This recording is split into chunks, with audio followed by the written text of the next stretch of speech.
I still remember the smell of rain that morning, the kind that seeps through old windows and carries the scent of damp roses from the garden. I was 21, newly married, and the house felt too quiet for its size. An old Victorian home my husband's father left him. 3 floors of creaking wood, faded wallpaper, and mirrors that seemed to remember faces that no longer existed. I used to whisper to myself, just to fill the silence, "You've made it, Evelyn," I'd say while polishing the silverware. A house like this, people dream of such things, but even as I said it, something inside me never felt right here. I suppose it began with the dress, that beautiful silk dress that would one day carry a knife to my heart. It was kept in a cedar chest in the attic. The first time I saw it, I wasn't even supposed to be there. My husband, Henry, told me never to touch the old belongings in the attic. Said they were his late mother's, too precious, too painful. But one afternoon, while he was away on business in London, curiosity got the better of me. I'd always been the sort of woman who needed to understand what haunted a house. The stairs to the attic were narrow, the air thick with dust. The light through the small window made everything look like a photograph from another time. Pale, motionless, waiting, and there it was, the cedar chest. I remember kneeling beside it, my knees pressing into the wooden floorboards that groaned under my weight. I brushed off the dust, and when I lifted the lid, a wave of perfume escaped, something floral but old, like faded memories trapped in silk. Inside were letters, yellowed photographs, and the dress. It was the most exquisite piece of clothing I'd ever seen. Pale ivory silk, hand-stitched, with tiny pearls that shimmered when the light hit them just right. It looked like something worn by a woman who knew the power of her beauty. Graceful, mysterious, a little dangerous, and in that moment, I felt something strange. Not admiration, not envy, but an odd sense that the dress was watching me. I know it sounds mad, doesn't it? But if you've ever lived in an old house, you'll know what I mean when I say some objects feel alive, as if they've absorbed too much emotion to stay still. I touched the fabric gently, and it felt warm. That was when I noticed something sewn into the lining, a faint outline of a shape. I thought it might have been just an uneven stitch, but when I pressed it slightly, I felt something hard beneath the silk. A blade, a small knife, hidden carefully in the hem of the dress. I remember pulling my hand back, as if I'd touched a snake. My heart began to race, and for a long moment, I just sat there, staring at that innocent-looking silk. Why would Henry's mother hide a knife in her dress? And why did he never tell me about it? I closed the chest quickly, locked the attic door behind me, and tried to forget what I'd seen. But that night, as I lay in bed beside my husband, I couldn't sleep. His breathing was calm, steady, almost too steady, like someone pretending to be asleep.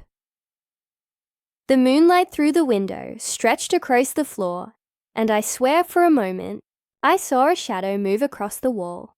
A woman's silhouette, slender, elegant, wearing what looked like that same silk dress. The next morning, I tried to tell Henry about the attic, about how I'd accidentally opened the chest, but he froze.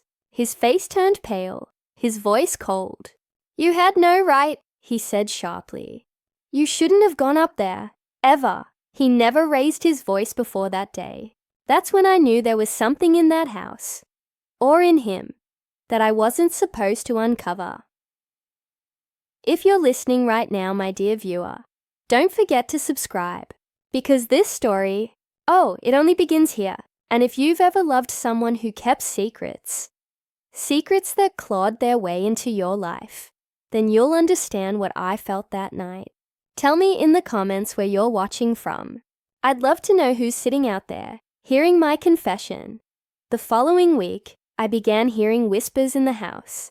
Not voices exactly, more like sighs, drifting through the hallway when no one was there. Sometimes, late at night, I'd hear footsteps coming from the attic, slow measured steps, as though someone in a long gown was pacing above us. When I told Henry, he brushed it off. "Old wood," he said. "You imagine things," but he wouldn't go upstairs himself. Then one afternoon, as I was ironing Henry's shirts, I caught a reflection in the mirror across the room. A flicker of movement behind me. I turned, expecting to see Henry, or maybe the maid, but no one was there.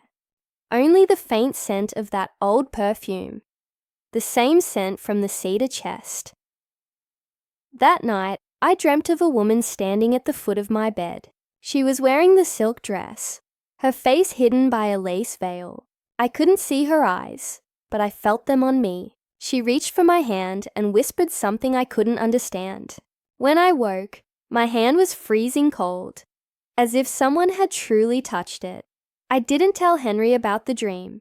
I was beginning to suspect that whatever haunted this house didn't want me to trust him. One evening while he was away again, I returned to the attic. I needed answers. The chest opened more easily this time, as if it had been waiting. I pulled out the dress, and under the lining where the knife had been hidden, I found something else, a small folded letter, yellowed with age. It was addressed to "My dearest Henry." The handwriting was beautiful, elegant, but trembling slightly, as though written by a hand, unsure whether it would be read. It said, "When you wear this, remember me, and remember what you've done. The silk may hide the stain, but I will not." I froze. What did she mean? What stain? What had Henry done? Just then, I heard footsteps on the stairs, slow, deliberate, climbing toward the attic. My heart leapt. I shoved the letter back into the chest and turned off the lamp. The door creaked open, but it wasn't Henry. It was the woman from my dream, pale, shimmering in the moonlight, her eyes hollow but full of grief. She looked straight at me and whispered, "He never told you, did he?" And then she vanished. I ran downstairs, trembling, barely able to breathe. I wanted to scream, but something in me said, no one would believe me. The next morning, Henry came home looking pale and exhausted. He smelled faintly of perfume, the same perfume from the chest. That was when I knew she wasn't gone. She was still here, and he was still hers. If you're still listening, my dear ones, don't go just yet. The next part of my story. Oh, it's darker. What I found beneath that silk dress changed everything I thought I knew about love, betrayal, and the things we hide from the ones we claim to protect. So before we move forward, make sure you've liked this video. It helps my story reach more hearts like yours. And tell me, would you have looked inside that chest again if you were me? I didn't sleep that night. The image of that woman, her pale hands, the sorrow in her voice, haunted me every time I closed my eyes. I tried to tell myself it was just a dream, a trick of my frightened mind. But the smell of her perfume still lingered on the stairs, sweet and heavy, like a memory that refused to fade. Henry avoided me for days. He'd go out early and come home late, always with the same excuse. Business meetings in the city. But his suits carried traces of something that wasn't his, a faint powdery scent. And sometimes, when I washed his shirts, I found a single white thread clinging to the collar. Silk. One evening, as I cleared the dinner table, I asked him, "Henry, who was your mother?" He looked up sharply, his knife halfway through cutting the meat. "What kind of question is that?" "Just, you never speak of her. The house still has her things, her scent, her portrait in the hallway. I feel her here, Henry." He didn't answer. He just stared at me for a long time, then stood up and left the table without a word. That was when I realized fear doesn't always come from ghosts. Sometimes it comes from the living. The days grew colder. England's damp winter crept into the walls, and the old house seemed to sigh more often than before. I took to sitting by the parlor window, sewing in silence, watching the fog roll in from the fields. One afternoon, the post arrived, a small envelope addressed to Mrs. Evelyn Whitmore, but with no return name. The handwriting was old-fashioned, elegant, the same as the letter I found in the attic. My hands trembled as I opened it. And he's lying to you, just as he lied to me. Look beneath the roses in the garden. You'll find what the silk tried to hide. There was no signature. I didn't know whether to laugh or cry. Was someone playing a cruel joke? Or was this the same hand, the same presence, trying to warn me? That evening, I went into the garden. The roses had withered in the frost, their stems brittle and brown. Beneath the largest bush, near the old sundial, the soil looked disturbed. I fetched a small spade from the shed and dug. The earth was cold and clung to my gloves like tar. After a few minutes, I hit something solid. A small wooden box. Inside, wrapped in faded lace, was a photograph. Henry stood beside a woman. Beautiful, smiling, wearing the silk dress. Her hand rested on his chest, and in her eyes, I saw both adoration and pain. On the back of the photograph, written faintly in pencil, were the words, "Until death parts us, and beyond." I gasped. I knew then that Henry's late mother wasn't the woman in the attic's portrait. The woman in the photo was someone else, someone much younger, someone he'd loved, and she had died. In this house. I confronted him that night. Who was she, Henry? The woman in the photograph. He froze. His fork clattered against the plate. Where did you find that? In the garden, where she told me to look. He turned white as the tablecloth. Evelyn, you mustn't. But before he could finish, the chandelier above us began to sway. The lights flickered. A cold gust blew through the dining room, though every window was shut. The air thickened with the smell of roses and perfume. Then they whisper, a woman's voice, soft and broken. You promised me, Henry. He shot up from his chair, shouting, Enough! Leave us! But his voice trembled, his hands shook, and then the lights went out. In the silence, I could hear his breathing, shallow, panicked. Then, a soft sob. But it wasn't mine. When the lights flickered back, the portrait of the woman in the hallway had fallen from the wall. The glass was shattered, and in the reflection of the shards, I saw her again, standing behind me, her eyes glistening with tears. Henry screamed and ran from the room. I followed him upstairs, calling his name. But when I reached the attic door, I found it open. The smell of perfume poured down like smoke. I climbed slowly, my heart pounding in my chest. He was kneeling by the cedar chest, the dress spread out before him. He was crying, whispering her name, Clara, Henry. I said softly, What happened to her? He turned to me, his face pale, eyes wide with terror. She died because of me. I took a step closer. How? He shook his head. You wouldn't understand. It was an accident. She found something she wasn't meant to find. My voice trembled, like I did. He looked up, startled, as though realizing too late that he had said too much. She wanted to leave, he whispered. They said she'd tell everyone what I'd done. But she fell. She fell down the stairs. The knife was... It wasn't supposed to happen. He buried his face in his hands. I hid it all. The blood, the dress, the truth. I couldn't bear to lose everything. So I told them it was illness. They believed me. My knees gave way. I sat on the cold floor, the weight of his words pressing down on me like stone. Henry, you killed her. He looked at me, his eyes hollow. It was an accident. You must believe me. But the house seemed to disagree. The floorboards groaned. The lamp flickered again. And then, a whisper from the darkness. Liar! Henry jumped to his feet, backing away. The dress on the floor began to move, as if stirred by invisible hands. The silk rippled, the pearls gleaming like tears. He screamed. The dress lifted, just slightly, enough to reveal the faint outline of a shadow beneath it. A woman's shape, And then it fell still. Henry collapsed, sobbing. I stood there, frozen, unable to breathe. The truth was too heavy, too cruel. The woman's voice returned, closer this time, almost beside my ear. He took everything from me, but you can make it right. I turned, but no one was there. Only the faint shimmer of silk, disappearing into the dark. That night, I couldn't stay in the bedroom. I locked myself in the guest room, clutching the letter I'd found earlier. Sleep never came. Every creak of the house felt like a footstep. Every whisper of the wind carried her voice. And when dawn came, I looked in the mirror, and for just a second, I saw her reflection where mine should have been.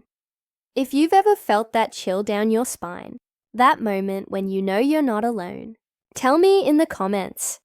I want to know, do you believe spirits linger when love turns to regret? And don't forget to like this video if your heart's racing a little right now. It helps this old soul keep sharing her stories. The morning light didn't bring peace. It only revealed the cracks. I walked through the house and saw what I'd never noticed before.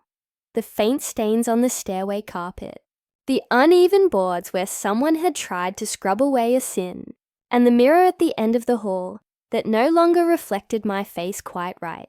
It was as if the house itself was tired of pretending. Henry didn't come down for breakfast. I waited, listening to the tick of the grandfather clock echoing through the silence. When I finally went upstairs, his door was locked. I knocked softly. Henry? No answer, only the faint sound of something. Fabric rustling, like silk brushing across wood. I pressed my ear to the door. There it was again, that same perfume. I knocked harder. Henry, open the door. Nothing. I turned the handle. It was stiff at first, then gave way with a crack. The lock had been forced before I could tell. Inside, the curtains were drawn, the air heavy. Henry sat on the edge of the bed, still in his nightshirt, his eyes fixed on something in his hands, the silk dress. He was running his fingers over it, gently, like one might touch the cheek of a lost lover.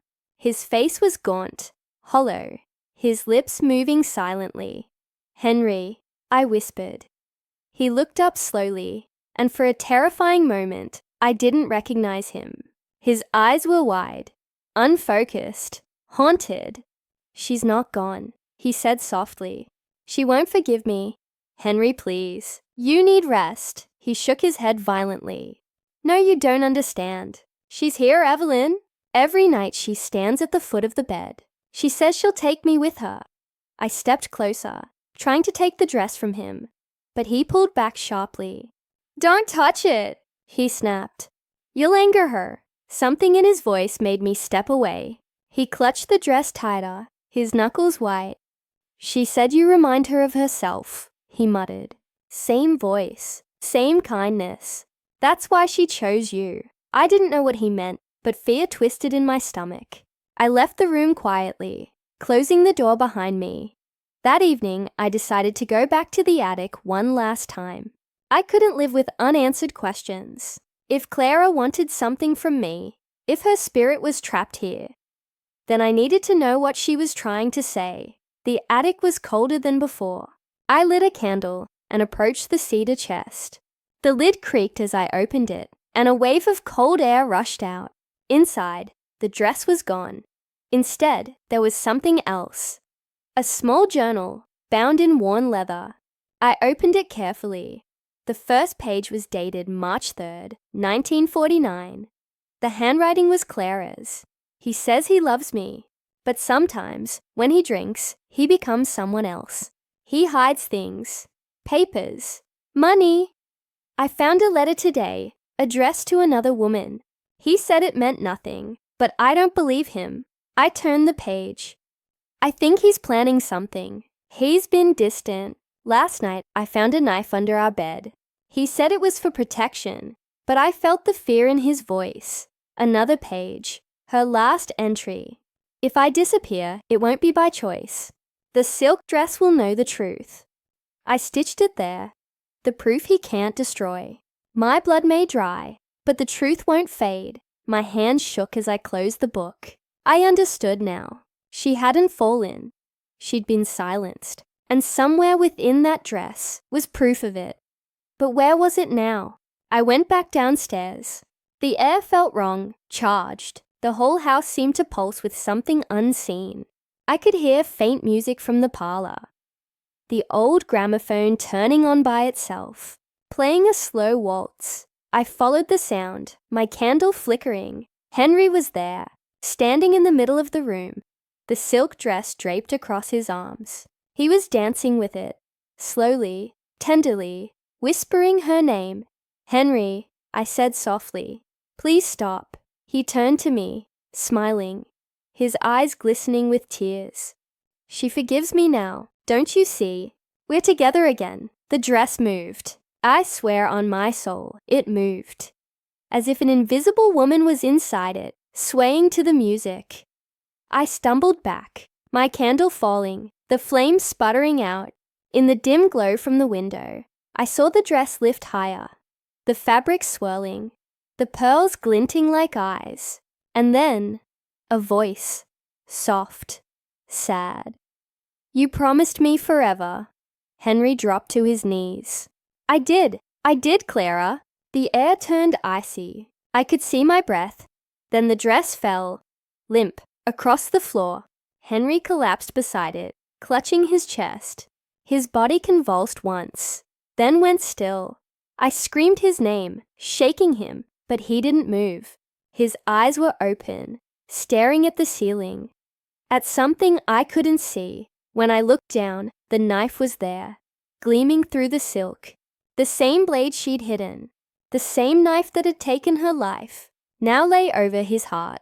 And there, in the reflection of the window, stood Clara, calm, at peace. Her hand rested over her heart. She looked at me and whispered one final word, "Free." Then she was gone. I don't know how long I sat there. Hours maybe. The candle had gone out, the gramophone silent. The house finally felt still, but not empty. No, not empty. It felt released. When the police came, I told them he'd suffered a heart attack. They believed me. After all, what else could they say? A haunted dress. A dead lover's revenge. They took Henry away, but I kept the dress. I couldn't let them destroy it. Something about it felt like a promise I needed to keep. I folded it neatly, sealed it back in the cedar chest, and locked it. Then I placed the key under the floorboard, right beneath my bed.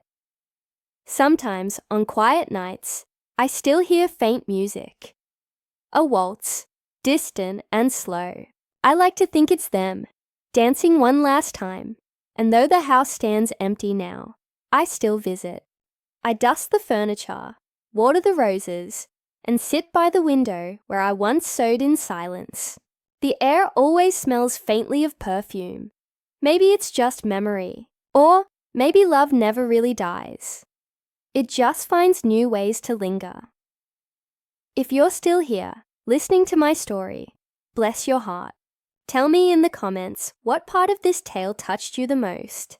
And don't forget to subscribe, my dear. There are still parts of this story you haven't heard, because that silk dress, it wasn't finished with me yet. It's strange, the way silence can become a companion. After Henry's death, the house no longer frightened me. The whispers stopped, the footsteps ceased. For a time, I almost believed peace had returned to those walls. But peace, my dear, is a fragile thing, like silk itself. One pull, and it unravels completely. 3 years had passed. The neighbors had stopped asking about me. The town had long forgotten the tragedy. I spent most days tending to the garden, pruning the roses that had once hidden Clara's secret. The blooms were fuller now, as though the earth itself had been forgiven. But forgiveness isn't the same as forgetting. I still dreamed of her sometimes. Clara in her dress, standing by the window, staring out at the fog as if waiting for someone. She never spoke in those dreams, but her eyes told me she wasn't done with me yet. One evening, as I was preparing tea, the doorbell rang. Visitors were rare. The house stood on the edge of the moor, far from the village road. I wiped my hands and opened the door. A young woman stood there, no more than 25. Her face was pale from the cold, her hair tucked neatly beneath a dark blue hat. She smiled nervously. "Mrs. Whitmore?" "Yes," I said cautiously. "I'm sorry to intrude. My name is Lily. I'm a historian from Cambridge. I'm writing a piece on the Whitmore family and the estate's history. May I come in?" I hesitated. Her eyes were kind, and something about her voice, soft, deliberate, reminded me of myself at her age. I stepped aside. "Come in, dear. It's freezing out there." She entered, glancing around the hallway as if taking mental notes. Her gaze lingered on the portraits, the faded faces of long-dead Whitmores, staring down in eternal disapproval. I poured her tea and watched as she carefully unfolded her notebook. "You must find this house quite dull," I said with a small smile. "No one's lived here properly since my husband passed." "Actually," she replied, "it's the very reason I came.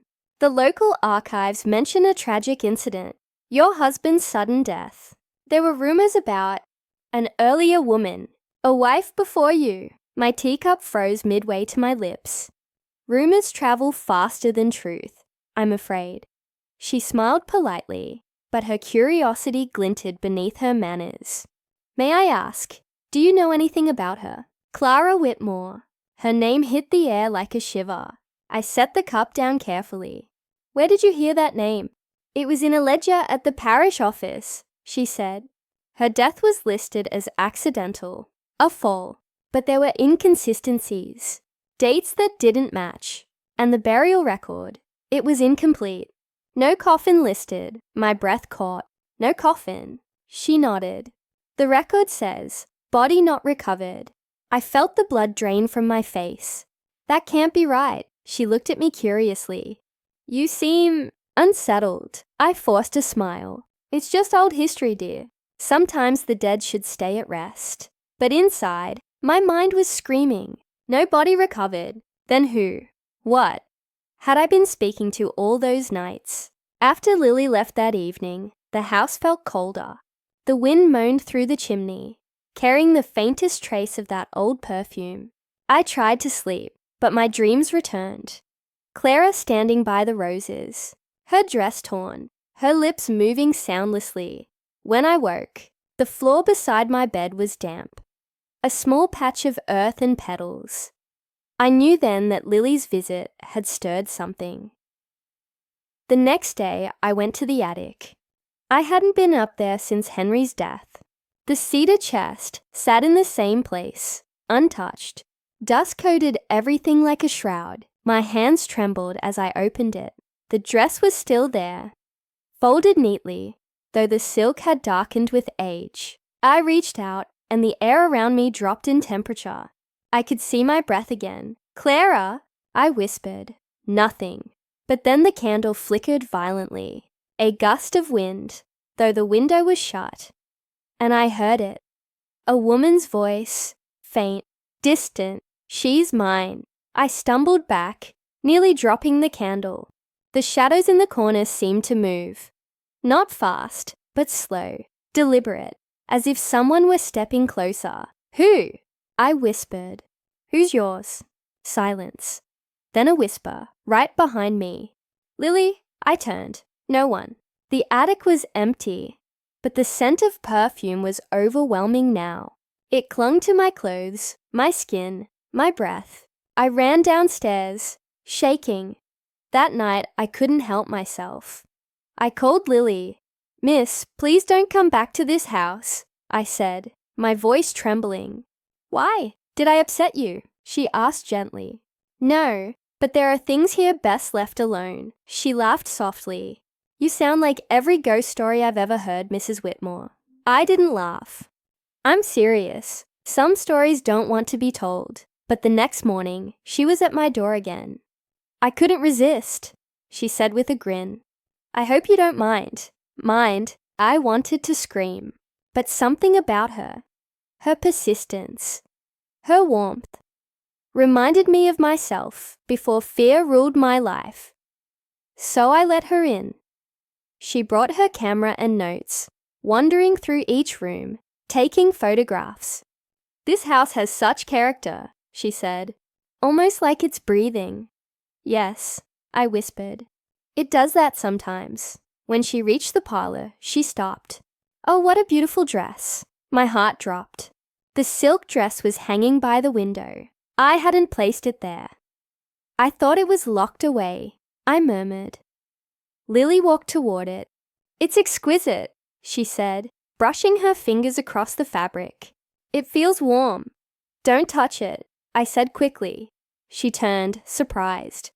"Why?" "Because it belonged to someone who never left." She laughed lightly, but her laughter died when she saw my face. "You're serious." Before I could answer, the gramophone began to play. That same waltz. Lily frowned. "Did you turn that on?"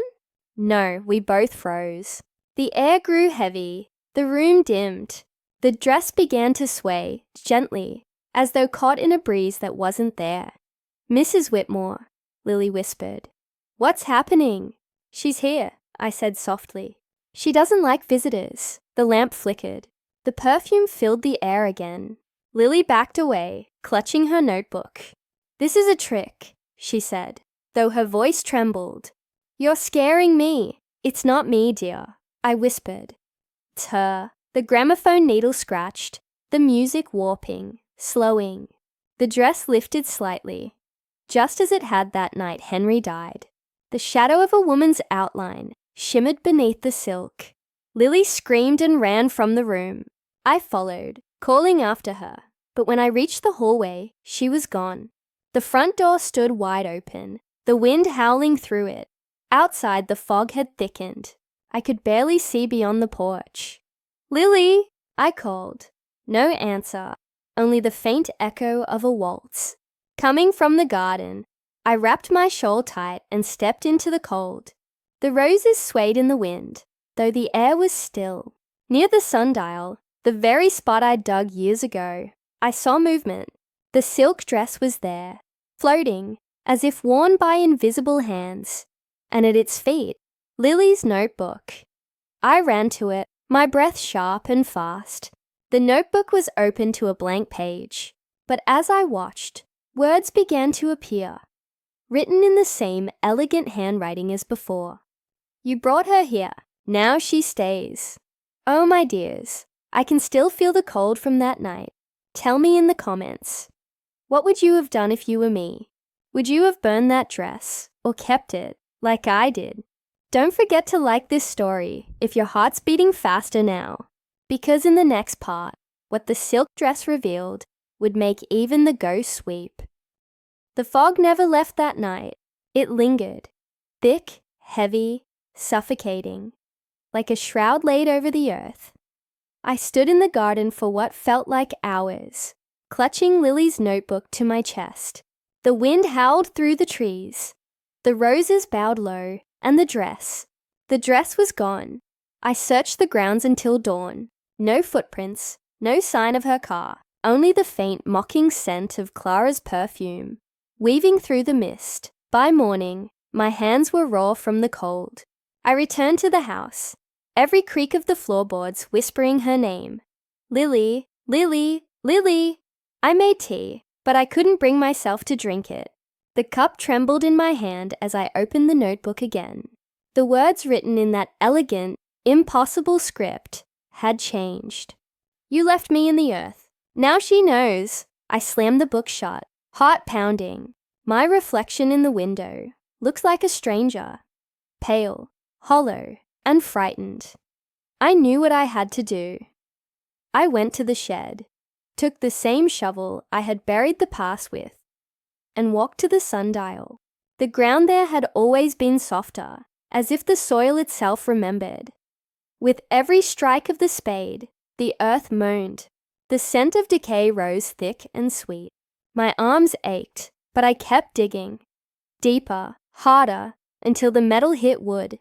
A box, not a coffin, not a chest, a small wooden box, barely larger than a child's cradle.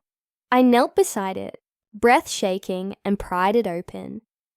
Inside lay fragments of silk, damp, rotted, and something pale beneath them.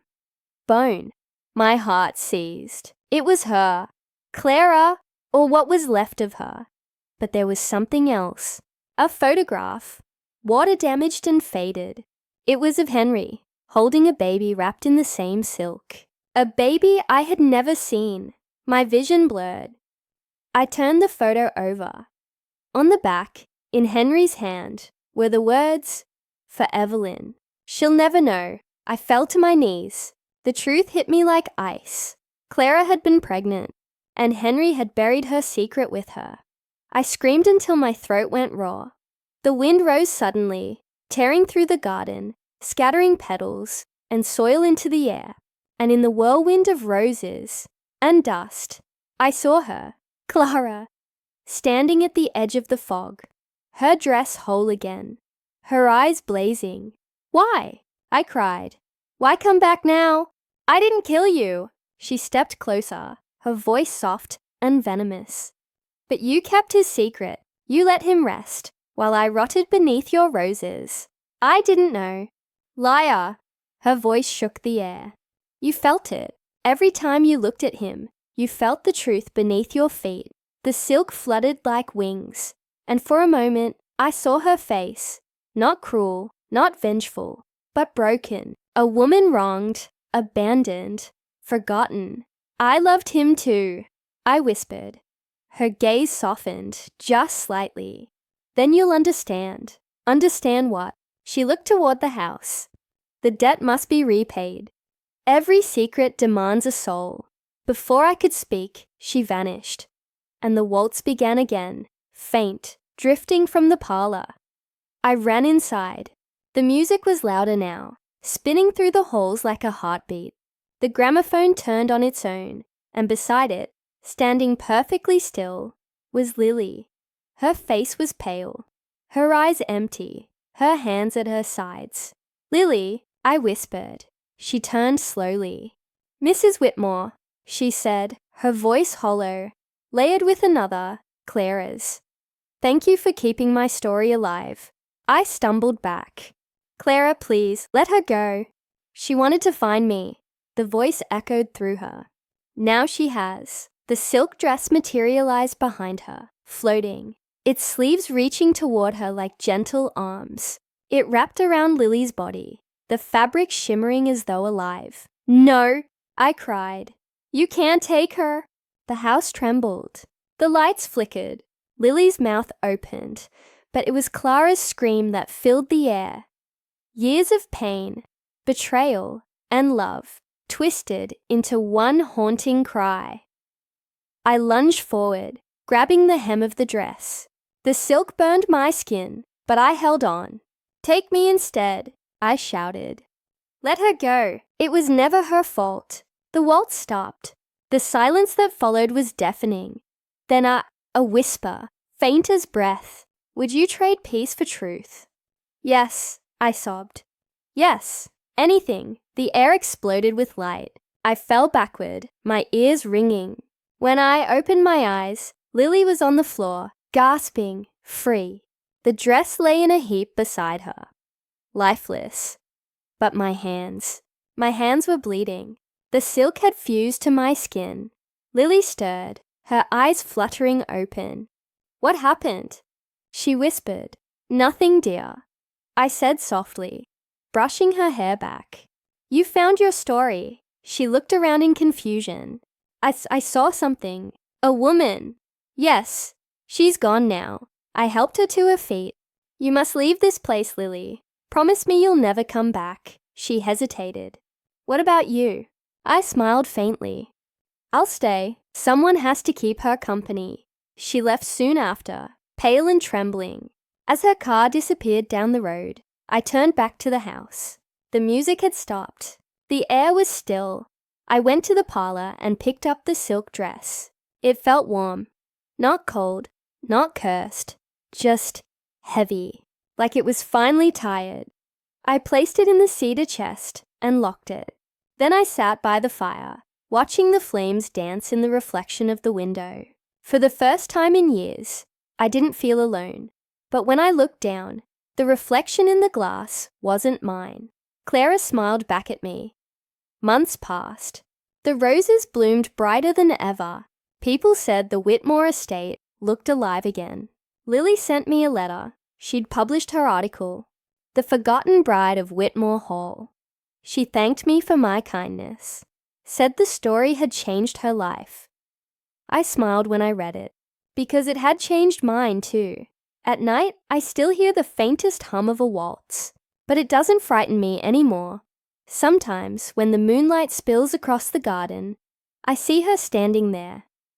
Clara, holding the hand of a small child wrapped in silk. They never come closer, never speak. They just watch, like they're waiting for me to finish my tea, to rest, to join them. And maybe one day, I will. Because the truth is, the dead don't haunt us out of anger. They haunt us because they're lonely, and because some stories are too heavy to stay buried. So if you ever see a rose blooming too bright, or catch the scent of perfume in an empty room, don't run. It might just be someone trying to be remembered. If you felt that chill in your heart tonight, my dear listener, don't forget to leave a light. It helps the lost ones find their way home. And tell me in the comments, do you think Clara ever forgave me? Because sometimes, forgiveness doesn't mean forgetting. It's been 37 years since that night. 37 winters of frost on the window panes, of roses that bloom too early, and music that hums through empty rooms. I am an old woman now, older than I ever thought I'd live to be. My hair is white as the snow that covers the garden, and my hands tremble when I write. But there's one last story I must tell, one that even Lily never knew. People think the haunting ended with Henry and Clara. They think the silk dress rests quietly in its chest, that the whispers faded and the curse broke. But that isn't the truth. The curse didn't end that night. It merely changed its shape. After Lily left, I couldn't bear to part with the dress. It was as if it had woven itself into my life, into my very skin. I kept it locked away, yes, but some nights, it called to me. I'd hear the faintest sound, like fabric sliding across a floor, or the distant swish of silk brushing against the stairs. I'd wake in the middle of the night and find the cedar chest slightly open.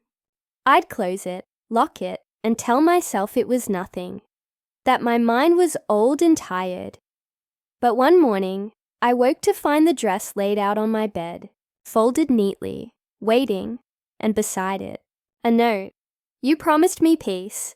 Now keep it. I don't remember writing that note, but it was in my handwriting.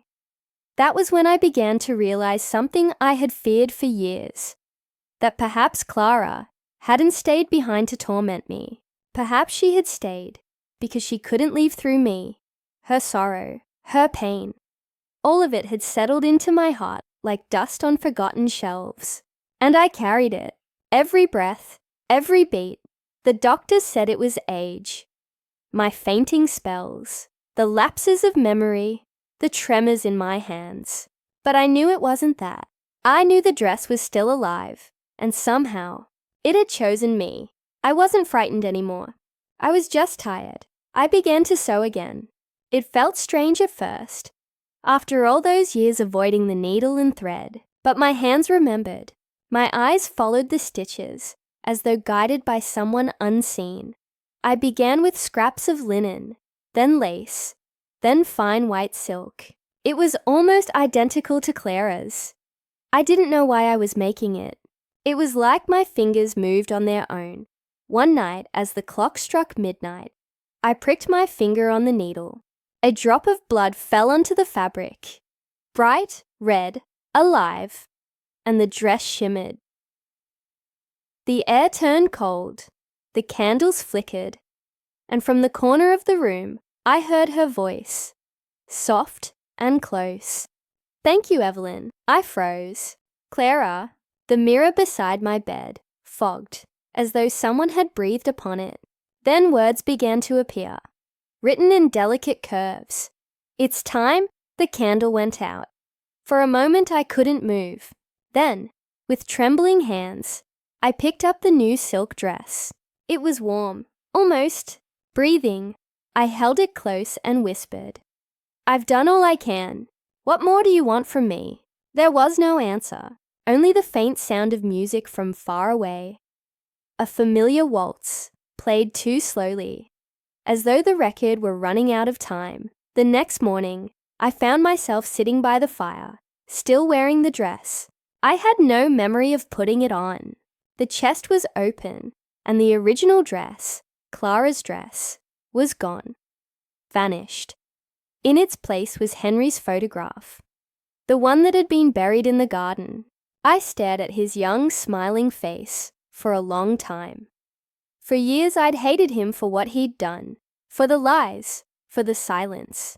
But as I looked into his eyes, I realized something I hadn't before. Maybe Henry hadn't been the only one keeping secrets. Maybe Clara wasn't the only ghost in this house.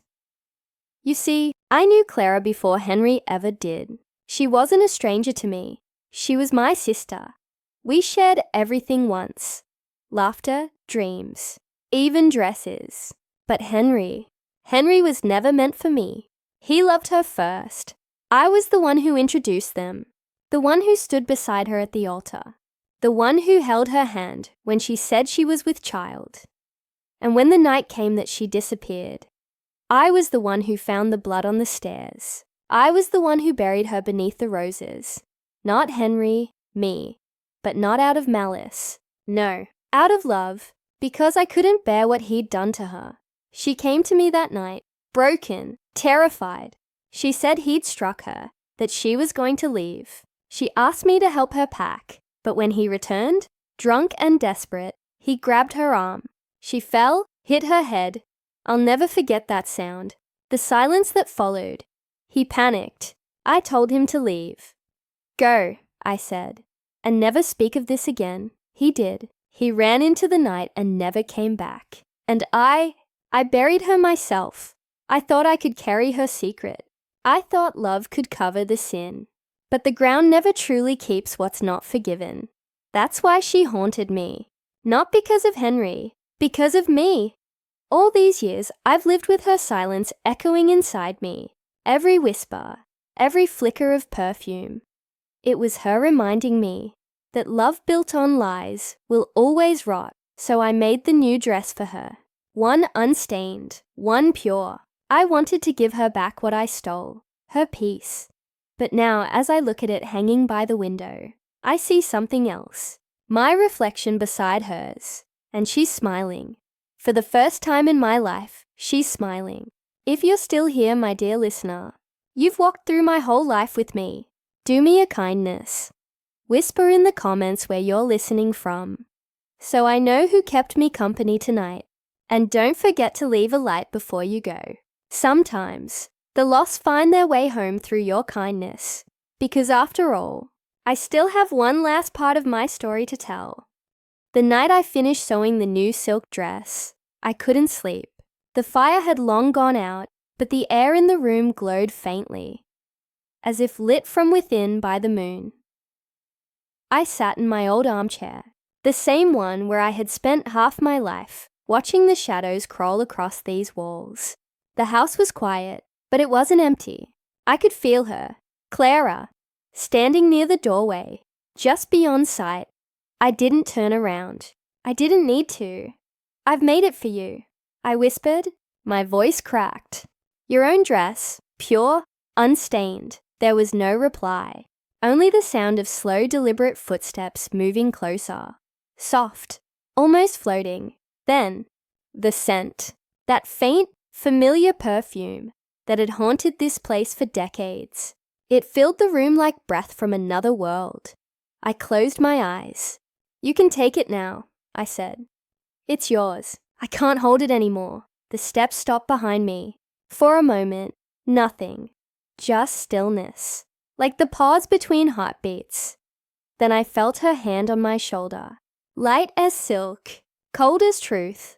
"You kept my secret. she whispered. Now keep my peace. I turned. And she was there. Not the ghostly, vengeful thing I had seen before. No, she looked young again, her face soft, her eyes no longer hollow, her hair falling in dark curls, the way it did before Henry broke her heart. She was wearing the new dress, my dress, and she was beautiful. Tears blurred my vision. I never meant to hurt you. I know. Her voice trembled. But you did. I tried to make it right. I tried to bury it all, Clara. The pain, the guilt. She nodded gently. That's what buried me too. For a long while, neither of us spoke. The wind pressed against the windows, whispering like old voices trying to get in. Finally she said, "It's time, Evelyn." Time? I echoed, though I already knew. She smiled. That same small, knowing smile she had when we were girls, when the world was still kind. You can't carry both our lives anymore. The fire flickered to life by itself, the flame soft and golden. I felt warmth for the first time in years. Not from the room, but from her. I stood slowly. My body ached with age, but my heart felt strangely light. Will it hurt? She shook her head. No, it will feel like coming home. The waltz began again. Faint, tender, the same melody that had followed us through every sorrow. I reached out my hand and she took it. Her fingers were cool, but firm. We began to dance. The room faded around us. The cracked wallpaper, the flickering candles, the long-forgotten furniture. All that remained was light and music. I saw our reflections in the window. Two women, sisters once torn apart by love and guilt, now moving as one. With every step, I felt my years melt away. My hair darkened. My hands grew smooth. I was young again. Not as I am, but as I was before everything went wrong. And Clara, she laughed. Oh, how I had missed that sound. I forgive you, she whispered as we turned. Not because you asked, but because I can't go without it. A sob escaped my chest. Thank you. Her eyes glistened. And thank you for the roses. We stopped near the window. The dawn was breaking. Soft light spilling over the horizon, turning the frost on the garden into glittering glass. I have to go, she said softly. I nodded. I know. She reached out, touching my heart. You'll find me there. Not in the dress, not in the house, not in the whispers, in the part of you that still remembers love before pain. And with that, she was gone. The waltz stopped. The room was empty again. I stood for a moment, the silence pressing against me like a heavy blanket. Then I looked down and saw the new silk dress folded neatly in my hands. Only one now. The other had vanished completely, as if the house had finally exhaled. The clock chimed once, twice, then stopped forever. I placed the dress inside the cedar chest, locked it for the last time, and set the key beside my teacup. I didn't hide it. I didn't bury it. I wanted whoever came next to know the story, all of it, because stories, no matter how dark, deserve to be told. Now the house is quiet. The air is still. My heart no longer races when the wind passes through the halls. I know she's gone, truly gone, but sometimes, late at night, when the moonlight touches the roses, I hear laughter from the garden. Two voices, soft, familiar, and I smile. I close my eyes, let my head rest back against the chair and whisper, "It's all right now, Clara. We're home." The gramophone crackles. The waltz begins once more, and as the final notes fade into silence, I finally let go. If you're still with me, my dear listener, thank you for walking through my life, through my ghosts. Tell me in the comments, from which country, from which quiet little corner of the world are you listening to my story? And if you felt her presence tonight, just leave a light, one candle, one click, because somewhere a soul will see it and finally find her way home. It's strange, coming back to a place that once frightened you, The Whitmore house stands just as I remember it, proud, lonely, and draped in ivy that clings to its bones like memory. The gates creak when I push them open, and the air smells faintly of dust and roses. Always roses. It's been 20 years since I last saw this house. Since I last saw Evelyn Whitmore, or as I called her, Mrs. Whitmore, was the woman who changed the course of my life. I came here as a journalist, eager for a ghost story. I left with one, but not the kind I expected. The village folks said she passed quietly one winter evening. No one found her for days. They said the gramophone had been playing when they entered. That same old waltz echoing through the halls. She was sitting in her armchair by the fire, smiling. After her funeral, the house was sealed. No one wanted it. No heirs, no buyers. Just an empty name on old papers. Until I received her letter. The envelope had no return address. Only my name written in a familiar, trembling hand. For Lily, when the roses bloom again. Inside was a key. Now, standing here in the overgrown garden, I realize the roses have bloomed. Impossibly vibrant for late autumn. Crimson, full, alive, as if the earth beneath them still remembers her. I walk through the front door, my footsteps echoing across the marble floor. Dust motes dance in the light spilling through the windows. The furniture is draped in sheets. The air cold, but not unkind. And then I hear it. Faint, almost imperceptible. The sound of a waltz. It's coming from upstairs. I climb the steps slowly, each creak of wood sounding like the house's sigh. The melody grows clearer, familiar. The same haunting tune from all those years ago. At the top of the stairs, I stop. There, in the master bedroom, the fire crackles gently in the hearth, though I know I didn't light it. And beside the fire sits her chair, empty, waiting. On the small table beside it lies a folded silk dress. Not the old, cursed one, a new one, white, clean, untouched by time. And resting on top of it, a letter. I recognize her handwriting instantly. I unfold it with shaking hands. My dear Lily, if you are reading this, it means you've come back to where it all began and ended. I always knew you would. You have the same restlessness I once had, the same hunger for truth. I imagine the house feels different to you now. Quieter. It should. The restless hearts have found their peace. But there is one last secret I've never told anyone. Not even Clara. The dress you see before you. It's not meant for mourning. It's meant for remembrance. It holds no curse, no blood, no binding, only the memory of what love cost and what forgiveness healed. If you listen closely, you'll hear her laughter. Not haunting, not hollow, just soft and free. Take this dress, Lily. Tell the world our story, but not as tragedy.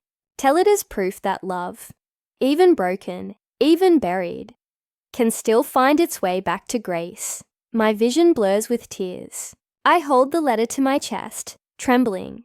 For a moment, the air shifts. Warm, gentle, familiar. I swear I feel her hand on my shoulder, just as she once described feeling Clara's. I whisper, "Thank you, Mrs. Whitmore." The gramophone clicks softly, as if acknowledging me.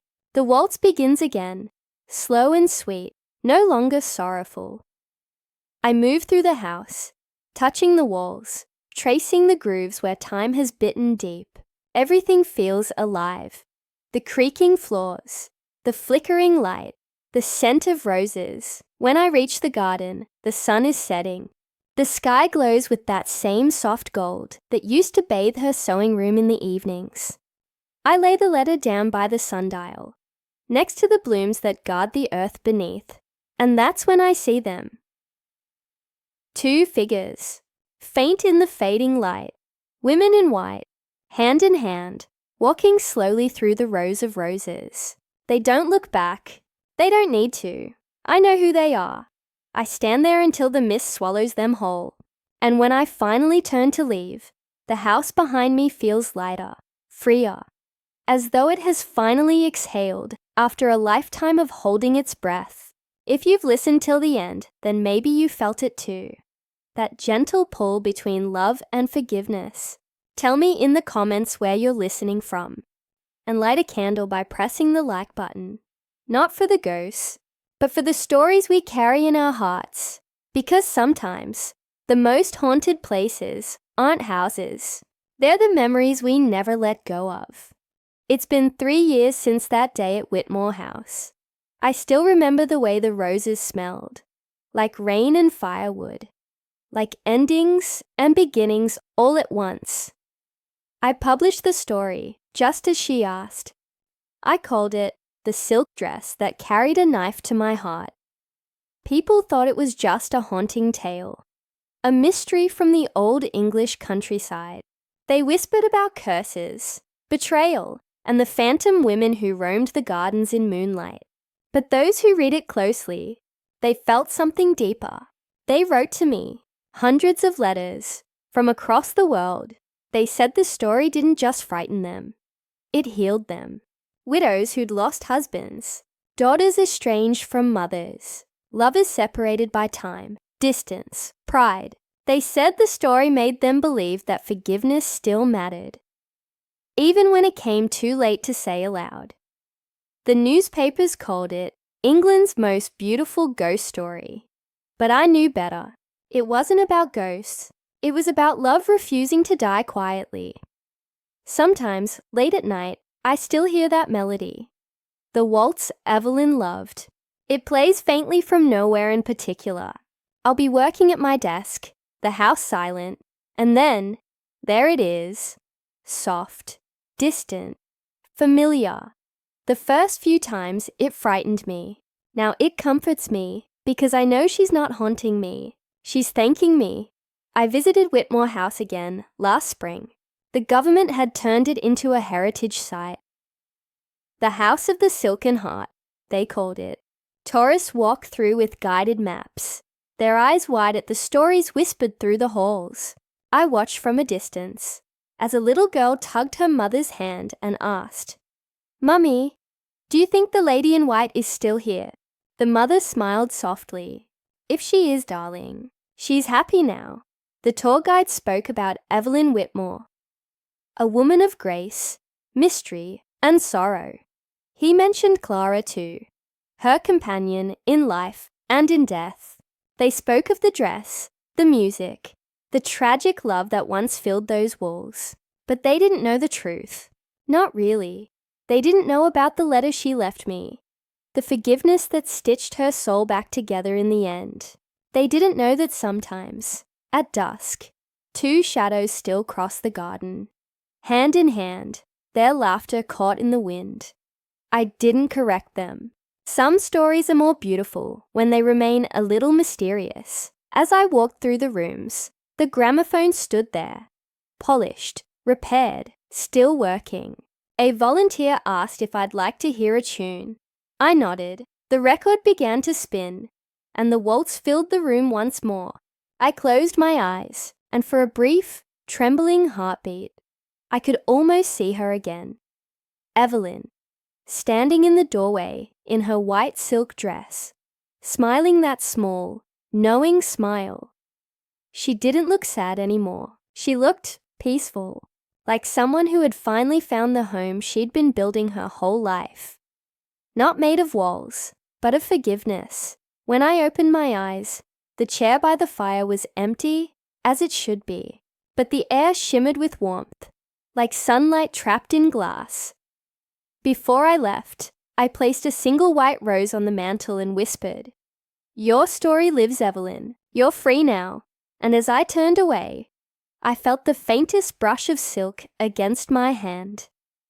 If you've listened till this very end, then maybe you too believe that some love stories never truly die. They just change shape, finding their way back through memories, through forgiveness, through stories like this one. If this tale touched your heart even a little, my dear listener, please don't leave quietly. Leave your thoughts in the comments. Tell me where you're listening from, what time it is there, and whether you felt Evelyn's presence tonight. Press that like button, not for me, but for her, for the woman who loved, lost, and still found her way home. And if you haven't yet, subscribe, because every week, another story waits. Another voice whispering from the corners of time. Another memory that refuses to fade. Until then, take care of your heart, and if you ever find a white silk dress in an attic, don't fear it. Just listen, because maybe, just maybe, it carries a love that outlived the grave.